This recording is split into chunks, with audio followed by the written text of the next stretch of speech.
Esse trabalho pretende analisar a dinâmica populacional do Brasil e o grupo sou eu, Esther Dagir e o Jerônimo Afrange. Ao longo da apresentação, a gente pretende responder as seguintes perguntas: a população estimada para o ano 2000, para 2050 e a população limite, que é a capacidade de suporte. Bom, primeiramente, vale dar uma contextualizada no Brasil e em fatores que podem ter afetado ou não o crescimento populacional e como eles se deram ao longo da história. Bom, na questão de guerras, o Brasil nunca foi envolvido em grandes guerras que podem ter afetado grandiosamente o crescimento populacional. Também a questão das migrações e imigrações nunca foram um fator muito determinante também para esse crescimento. Já a taxa de fecundidade, ela sempre foi relativamente alta, mas ultimamente, de alguns anos para cá, tem se mostrado cada vez mais baixa. E a pirâmide etária também, ao longo desses anos que a gente analisou, de 1960 a 1980, ela sempre se mostrou uma pirâmide realmente de base maior que o topo. Mas também é outro fator que ultimamente tem começado a se inverter. Inicialmente, depois da gente coletar os dados da população brasileira de 1960 a 1980, a gente gerou esse gráfico de população por tempo e ele nos passou a impressão de que o crescimento estaria ou no começo ou no pré-ápice. Sendo assim, a gente gerou outro gráfico com os valores mínimos de cada eixo no zero, para a gente ter uma visão mais ampla. E a gente traçou uma linha de tendência linear, simulando o crescimento geométrico. E a gente percebeu, então, que se a gente prolongasse a linha de tendência, ela passaria muito longe da origem. Então, isso fez a gente descartar a possibilidade de ser um modelo geométrico, de estar no começo do crescimento. Então, a gente começou a considerar o modelo logístico de pré-ápice.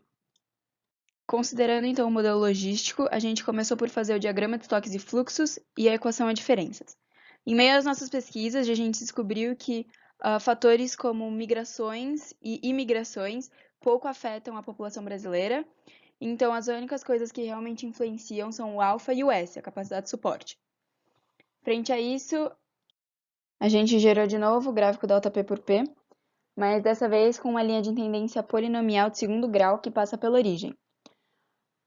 Geramos também a equação dessa linha de tendência, o que nos forneceu valores como o alfa e o S. Se a gente comparar a nossa equação de diferenças com a equação da linha de tendência, é possível notar que o valor de B da linha de tendência é o nosso valor de alfa, e o nosso valor de S seria o menos B sobre A, ou seja, ele é uma raiz da equação. A partir disso, a gente gerou um gráfico de população real e população estimada por tempo, a fim de comparar a nossa estimativa com a população real e validar a nossa hipótese. E é possível notar que no ano de 2000 a nossa estimativa foi muito coerente com os dados reais, visto que a gente teve um erro percentual mínimo de 0,22%, mas mais para frente a gente percebe que começa a dar uma diferença entre as duas linhas.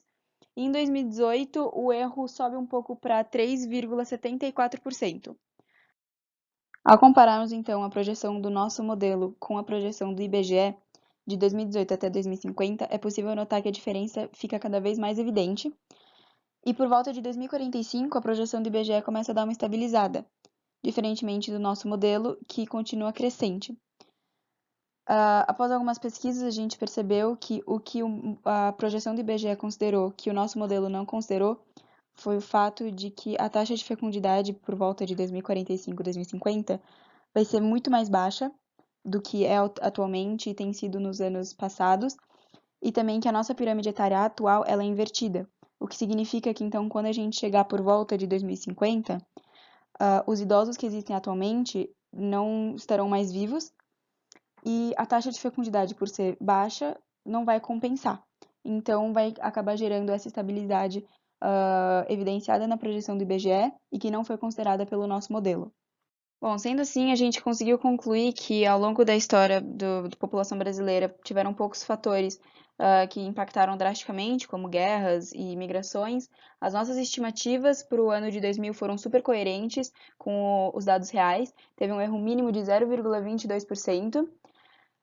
Já em 2018, a gente teve uma diferença um pouco maior, de 3,74%, e foi aí que a gente começou a perceber que talvez a gente não tivesse considerado alguma coisa que aconteceu nesse meio tempo. Já em 2050, a diferença foi muito maior, na projeção do IBGE começou a dar uma estabilizada, o nosso modelo continuou crescente, foi aí que a gente analisou a questão da pirâmide etária atual e como vai ser em 2050 e da baixa taxa de fecundidade em 2050. E também concluímos que a nossa população limite vai ser de 284 milhões de habitantes, baseados em gráficos e fórmulas.